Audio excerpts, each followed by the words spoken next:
Now to a recall of frozen shrimp sold at Walmart. People are being told to throw it away after shrimp in a shipment was found to be contaminated with radioactive material. Walmart is recalling packages of frozen raw shrimp sold in 13 states because health officials said they could contain potential radioactive contamination. Radioactive material in food doesn't sound good, so we want to say right off the top that so far the FDA says it appears none of the potentially dangerous shrimp actually made it to Walmart stores. However, it was found in a shipment of uncooked frozen shrimp. The shrimp in your freezer may carry a trace of cesium-137, the same radioactive isotope born in nuclear fallout. Walmart quietly pulled great value shrimp off shelves after FDA detectors caught it inside shipping containers. None of it ever made it to the checkout line, but the recall shows just how thin the line is between security and exposure. What if one container slips past the net? Stay with me because this isn't about panic. It's about the invisible risks built into global supply chains that put your kitchen on the front line. U.S. Food and Drug Administration asked Walmart to recall 3 lots of great value frozen shrimp after officials found cesium-137, a radioactive isotope, in shipping containers and a sample of frozen shrimp. Radioactive substance that we're talking about is called cesium-137, which is mostly found in places that have had nuclear testing or nuclear accidents. They were imported by a company operating as BMS Foods of Indonesia. The risk to people is low, according to food safety experts, but health officials said the contamination could pose risks. Before we move on, I'd like to ask you a small favor. If you appreciate this content, please take a second to like this video and subscribe to the channel. Over 98% of you watch the videos without subscribing. Costs you nothing, but it makes a huge difference to us. So, did you click the subscribe button? Great. Thank you so much. Now back to the video. Shrimp, a quick dinner choice, flagged with the same isotope tied to nuclear fallout. How does that even happen? A bag of frozen seafood placed in a family freezer might seem harmless. Yet monitors set up at the border pinged an alarm, and what they picked up wasn't a trace of dirt, rust, or spoiled protein. It was cesium-137, a radioactive signal usually mapped to nuclear detonation zones. The question that follows is simple but sharp. Why was it inside a shipment of shrimp bound for American supermarkets? The FDA operates sensors like listening posts on the perimeter of a base. Cesium-137 is a man-made byproduct of nuclear reactions. It's widespread throughout the world and found in very small amounts in the environment, including soil and food and air. And the FDA says it has found in a single shipment from a company in Indonesia. The level of radioactivity would not pose in the shrimp itself. It's still not clear how the shipping containers or the shrimp could have become contaminated, and the FDA is still investigating. Shipping containers are scanned, and if unusual readings appear, the process halts. That's exactly what triggered the discovery. Containers were stopped, marked, and pulled for testing. The chain reaction did not begin on U.S. shelves. It began at that point of entry. Still, just being caught at the door was close enough to force swift action. The danger might not have made it into shopping carts, but the margin for error narrowed to inches.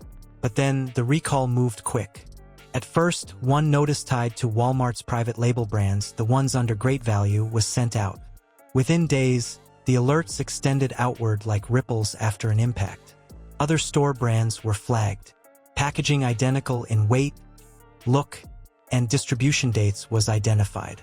This wasn't one bad batch picked out of a stack. It was a wider pattern showing multiple store names tracing back to a single source.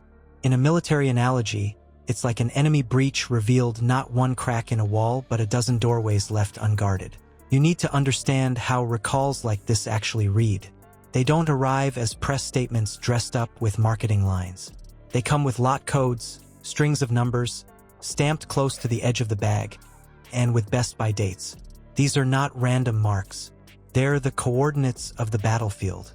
They tell you which units, the specific batches of shrimp you should remove and which can stay. Checking your freezer becomes less guesswork, more like running through a checklist before a patrol. The flagged supplier was PT Bari Makmur Sejati, an Indonesian processor with reach across the export market. One factory overseas handled a volume designed for multiple private labels across the US. When that forward base is compromised, every path it supplies carries the risk forward. Think of a logistics hub.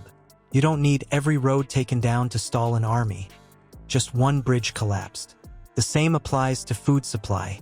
One plant, one contamination point, and the ripple can sweep across entire states. Look again at the structure of this event. You had shrimp processed abroad. You had shipping containers loaded and pushed into currents that feed major retailers. At port, sensors functioned like radar intercepts and caught the cesium-137 signature. The line was drawn there, yet the recall extended, not because shrimp already poisoned shelves, but because any weakness in surveillance could mean consumers unknowingly took it home. The perimeter held this time. What if needles slipped through instead of being caught? The supply chain looks solid on the surface. Harvest, process, package, export, import, shelf. In truth, it mirrors a defensive line stretched too thin. If one patrol car sleeps, if one watchtower fails to send a report, contamination isn't intercepted at the dock. It's cooked into someone's dinner. That's the tactical threat. Not the shrimp itself, but the weakness revealed in the process guarding it. By looking at the recall notice, you hold the map in your hands. Lot codes marked, best by ranges defined, supplier pinpointed. These markers tell you exactly what product paths carried the contaminated label. They let you avoid it with certainty rather than with fear. Knowledge of the identifiers becomes a weapon. It arms you, the consumer, to act with clarity. This was not a random domestic mishap. It was a flaw tied to one supplier with expansive reach. PT Bari Makmer Sajadi's role is critical because it proves how distant events steer local risks. One plant, on another continent, sets conditions that dictate whether food sitting in Kansas or Ohio carries hidden radiation or not. One compromised base, many supply lines.